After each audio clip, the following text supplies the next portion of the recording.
A very good noon and Jai Hind, dear students. Welcome to the online class of English. And today we are going to discuss figures of speech. We have already had a discussion about this in one of our Zoom class, but I observed yesterday that some of you are not clear about it, so I decided to make a video of it. So dear students, what are figures of speech basically? What are figures of speech? A figure of speech is a word, you can say, or a phrase using figurative language. Now what is this figurative language? Figurative language that has other meaning than its normal definition, which has a different meaning than its diction meaning. In other words, you can say like figure of speeches rely on implied or suggested meaning rather than a dictionary definition. And we express and develop them through hundreds of different rhetorical techniques, from specific types like metaphors and similes to more general forms like sarcasm and slang. So dear students, figure of speech make up a huge portion of the English language. And why do we use it? We use them to make our writing more creative, more expressive, and just more interesting. Many have been around for hundreds of years, some even thousands, and more are added to our language essentially every day.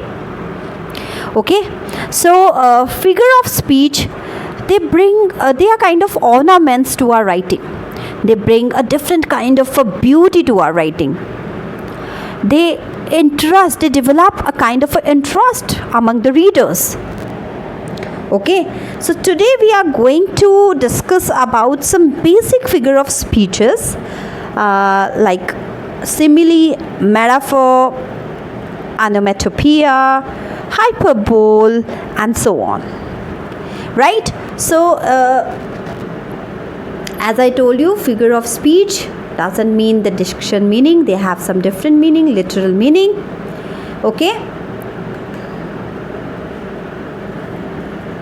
And figure of speeches, figure of speech are used in everything from description of people, you can say, settings, events, to comparisons, to explanations.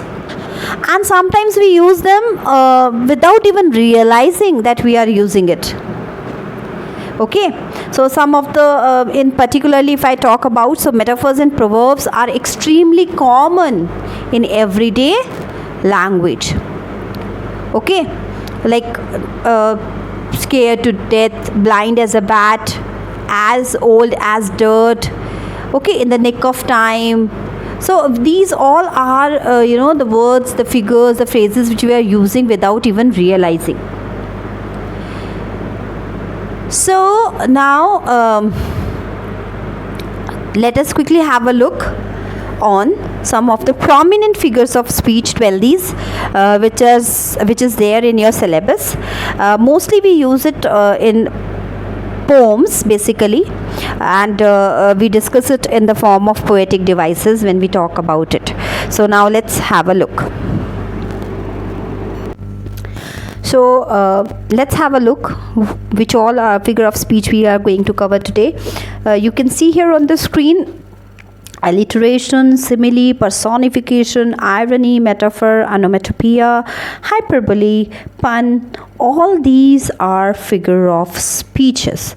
So in the series of these figure of speeches, the very first which we are going to discuss in today's video is simile. What is simile, dear students? We have discussed in Zoom class also. Simile means when comparing two unlike things using the word like or as. Comparing two unlike things, I said. Two unlike things. Right? For example, if I say, she ran like the wind. So running and the wind are unlike things. When you compare the speed of running to the speed of the wind, you are using a simile here. Okay, so the word simile comes from Latin simul, that means like, And a simile is a figure of speech by which one thing is compared with as or like. Simile compares different type of things that have very little in common. Very little in common. So a simile generally uses the words like, as, so, etc. For example, the snow was as thick as a blanket. So here there is a comparison. There is a comparison of snow's thickness with the thickness of the blanket. Right? Then if I say she was as light as a feather, means she is very light in weight. As feather is also light, so that girl was, whosoever was that girl, she is also very light in weight, having not a very healthy not too much weight, so she is also as light as feather. You are acting like a baby. You are acting like a baby. So like word is used, that means we are using simile here. He felt like a bug under a microscope. Again, like, there is a comparison. His temper was as explosive as a volcano. So here there is a comparison between the temper and the volcano, and which quality we are inheriting here is explosiveness, right? So Mike is like a teddy bear. What we are doing here? We are saying that Mike is as soft as a teddy bear, right? So that is simile. A simile again is a comparison between two different things using the word like or as. So simile is the simplest form of speech, figure of speech. I think there shouldn't be any doubt in this. Wherever you see the word like, as, so, you can simply say that there is a figure of speech, that is simile is used over there. Okay, dear students, I just want to tell you one thing here. The object of a simile, is to spark an interesting connection in a reader's or listener's mind. A simile is one of the most common forms of figurative language. You can find examples of simile about anywhere from poems to song lyrics and even in everyday conversation. Here you can see, here there is a comparison can be made. He is like an elephant. You can see this man, he is very tall, he is very big. So there is a comparison done with an elephant. Okay, like this man is as big as elephant, or right, as big as an elephant, or this man is like an elephant. So when we are using the word as and like, that means we are doing comparison and we are using the figure of speech, that is simile. Okay, let me give you some more examples. Here you can see he fought like a lion. He fought like a lion. Here in this picture, if you can see, that means he fought very bravely. Lion is the symbol of bravery. So he fought like a lion means he fought very bravely. It doesn't mean that he was a lion. No. He fought like a lion means he fought very courageously. He fought very bravely, just like a lion. So here there is a comparison made between lion and the man's bravery. Okay. Now let's see another example. He is as busy as a bee. It means he is working hard, as bees are known to be extremely busy.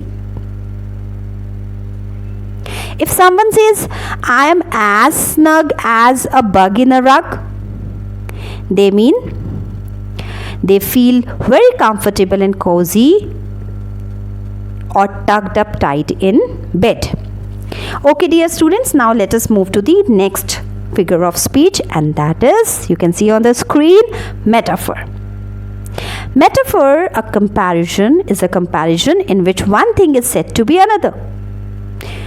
We directly put that, we do not do comparison with using the words like or as. We directly put that person. Okay? We directly consider that person, whatever the thing we are comparing that person with. We do not do any comparison with like and as. Okay? It will be clear to you when I will give you some examples. Let's have a quick look. A metaphor is a figure of speech, dear students, you can say, that describes an object or action in a way that isn't literally true, but helps explain an idea or make a comparison. A metaphor states that one thing is another thing. Got it? Metaphor states that one thing is another thing. It equates those two things not because they actually are the same, but for the sake of comparison or symbolism. Okay? The curtain of night fell upon us. This is an example of metaphor. The curtain of night fell upon us. In this metaphor, the evening did not develop into a velvet curtain. Rather, simple words are being used to paint a colorful picture. Okay? Let us explore a few metaphor meanings and examples, such as calling a person a night owl or an early bird, or saying life is a journey, are some common metaphor examples which are heard by all of us and understood by most of us. Now see some other examples. My brother was boiling mad. What does it mean? That my brother is a liquid and he started boiling? No. This implies that he was too angry. Too angry. The skies of his future began to darken. Here, darkness is a threat. Therefore, that implies that the coming times are going to be hard for him. Life is a dream. Life is a dream. Life, we have directly done a comparison between life and dream. So we have made life a dream. So A equals to B. There is no comparison with the words like and as. Directly we have assumed that life is a dream. So we have made, you can say, you can replace the word life and you can put dream directly. That means life is a dream. A equals to B. That means life is equals to dream. There is no comparison. Her voice is music to his ears. What does this imply? This simply implies that her voice makes him feel happy. Okay? So, metaphor means when we directly put that person, we do not compare. We directly says, let me give you an example of simile and metaphor, and then it will be much more clear. She is as beautiful as moon. So here I am using the word as. I am doing a comparison of moon's beauty and a girl's beauty. But when I say she is the moon, she is the moon, means there is no comparison. I have directly put that girl as moon.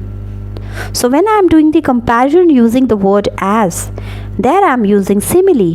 Whereas when I am doing the comparison when I am doing the direct comparison, when I am saying she is the moon, that means here I am using the figure of the speech metaphor. Okay? Now let's have a look on a very famous quote given by Albert Einstein. all religions, arts, and sciences are the branches of the same tree. Now, the third figure of speech which we are going to cover today is personification. What is personification, dear students? Personification, as it's in its name itself, person. So personification is the figure of speech when we refer to someone non-living things, or abstract ideas are referred to as if they have life and intelligence.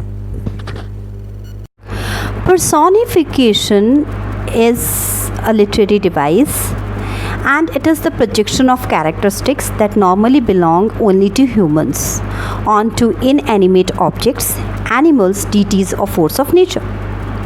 Okay, and in simple terms I can say, like, personification is something when you give human traits and qualities such as emotions, desires, sensations, gestures, and speech, often by way of a metaphor. So personification is much used in visual arts. Okay, let us quickly talk about some of the examples of personification to understand it in a better way. For example, when I say justice is blind, so justice is blind. Do you think that justice is a human being and having two eyes, and now that justice cannot see? Justice cannot be blind. We have given justice a human attribute, that is blind. Her heart skipped a beat. So here, her heart skipped a beat. When somebody's heart skipped a beat, that means that person is dead. The sun smiled down on them. Do you think that sun can smile? Do you really think that sun can smile? Dreams generally come when you sleep. It shows that dream is something which has a human attribute of walking, and they will come. The dreams are walking and they are coming to your sleep. Experience is the best teacher. Here we have given experience a human attribute of a teacher. That experience is teaching us something. Can experience be a human being? No. We are just giving it a human trait of a teacher. The stars winked. The stars twinkle. Stars are not human beings having eyes and they are winking. No. The city never sleeps. It's not city that sleeps. It is not a human being who requires a proper sleep like you and me. It's the people of the city who sleeps. And when we are saying that the city never sleeps, that means we are giving a human attribute to a non-living thing, city. The next figure of speech is apostrophe. What is apostrophe? बच्चे, apostrophe, if I say in Hindi, it is संबोधन, किसी को बुलाना. Okay. So sometimes it can be represented by an exclamation such as "oh." A writer or speaker using apostrophe speaks directly to someone who is not present at that moment or is dead, or he speaks to an inanimate object. That figure of speech is known as apostrophe. Okay, let me give you some examples to make it more clear to you. Twinkle, twinkle, little star, how I wonder what you are. What's happening here? A person is talking to stars. He's asking his train that how I wonder what you are. When I say, oh holy night, means I'm talking to night. Oh holy night. Okay. So students, when we talk to somebody who cannot respond to us, there also we use apostrophe. Like when I say, oh holy night, can night talk to me? Can night respond to me? No, night cannot respond to me in reality.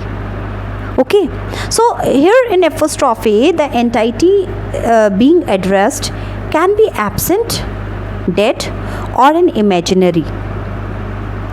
Okay, and it can also be an inanimate object like stars or the oceans, as I told you.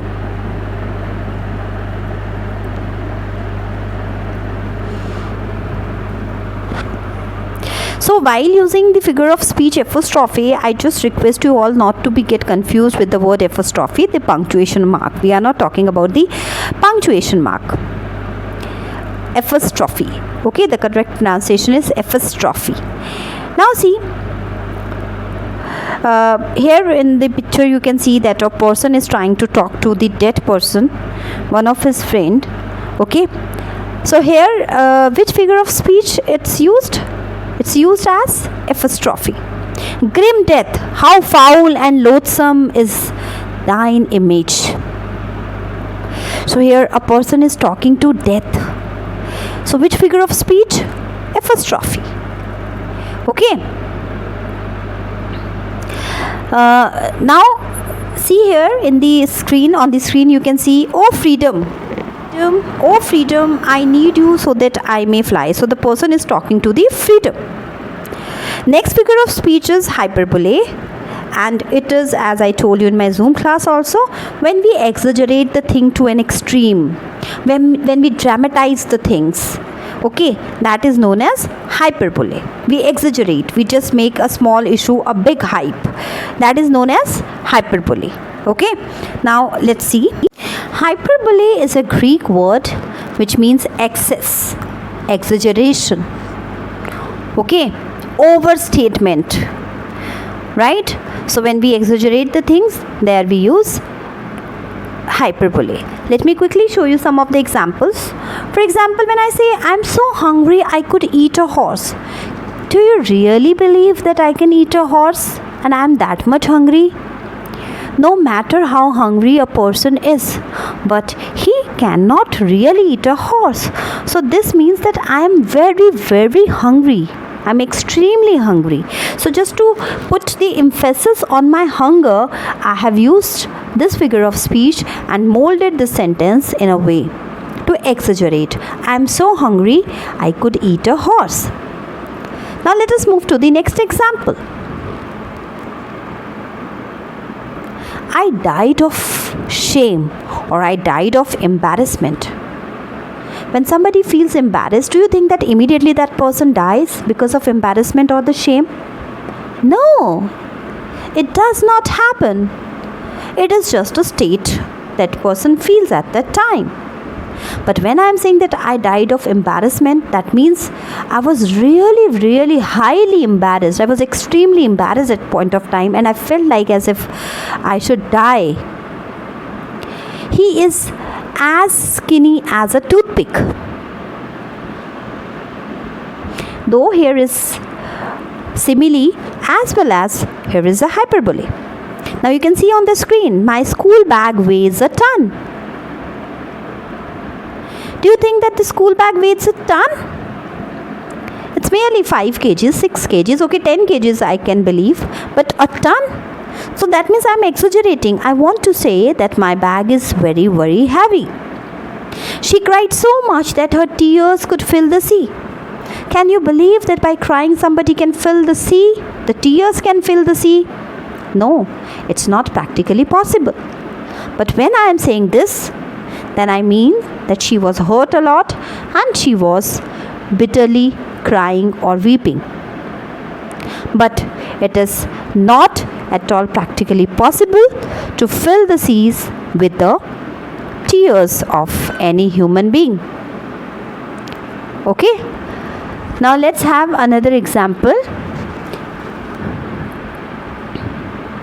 She is as old as the hills, or I walked 1,000,000 miles to get here. That means that somebody has come from a very far place to meet somebody else. But 1,000,000 miles, is it possible for a human being to walk 1,000,000 miles? A person may collapse in between. Practically, it is not possible for a human being to walk 1,000,000 miles. So that means here 1,000,000 miles means a very long distance. Okay. Now the next figure of speech is onomatopoeia. What is onomatopoeia? Onomatopoeia, as we have already discussed in our Zoom class, it is a figure of speech which evoke the actual sound of the thing they refer to or describe. The boom of a firework exploding, the tick-tock of a clock, and the ding-dong of a doorbell are all examples of onomatopoeia. So in simple language, you can say that sound words, where there is the use of the sound words to produce the real effect of something, there the figure of speech onomatopoeia is used. For example, you can see the snake hisses in the bush. Now the hiss is the voice, the sound which a snake produces. So here onomatopoeia is used. See the second example, I heard the humming of the bees. So again, humming used to show you the sound which is produced by the bees, and here we have used the figure of speech, that is onomatopoeia. Okay, so some of the words which you heard in your daily life, some of the other words which we use are like splash, thump, roaring, rustling, meow, moo. All the sounds of animals are the example of onomatopoeia. So dear students, in today's video we are covering these figure of speech. In next video we are going to cover the remaining figure of speeches also. I hope these figure of speeches must be clear to all of you. I'll see you in my next video. Till then, take very good care of yourself. Bye bye. Have a happy day.